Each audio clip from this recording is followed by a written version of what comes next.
کو خبر دیں گے کراچی سے، جہاں پر خداداد کالونی میں چلتی گاڑی میں آگ لگنے سے بچیوں اور خواتین سمیت 9 افراد جھلس کر زخمی ہو گئے۔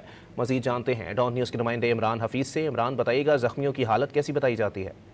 دیکھیں، خداداد کالونی ہے، یہاں پر سوزوکی ہائی روف، اس کے اندر سوار فیملی تھی۔ اس کے اندر گاڑی چلتی گاڑی میں اچانک جو ہے وہ آگ بھڑک اٹھی ہے، جس میں 3 بچیاں، 4 خواتین اور 2 مرد، مجموعی طور پر 9 افراد اس میں جھلس گئے ہیں، جنہیں فوری طور پر برن سینٹر منتقل کر دیا گیا ہے۔ بتایا جاتا ہے کہ جو فیملی تھی جو متاثرہ گاڑی کے اندر تھی، یہ جو ہے وہ کسی شادی کی تقریب سے جو ہے واپس اپنے گھر کی جانب جا رہے تھے۔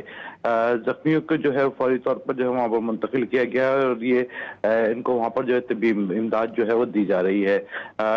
شناخت کے حوالے سے اگر ہم بتائیں، جو ہے اس کے اندر جھلسنے والوں میں جو ہے وہ 60 سالہ رفیق، 40 سالہ وکیلہ، 28 سالہ عاقف، عزیر جو ہے وہ 24 سالہ ہے، سلمان ہے 15 سالہ، دعا نامی جو ہے لڑکی ہے 18 سالہ ہے، عریبہ 18 سالہ ہے، اور اس کے علاوہ روبینہ جو ہے 40 سالہ ہے، اور ایک جو ہے وہ ہادی جس کی عمر 5 سال بتائی جا رہی ہے۔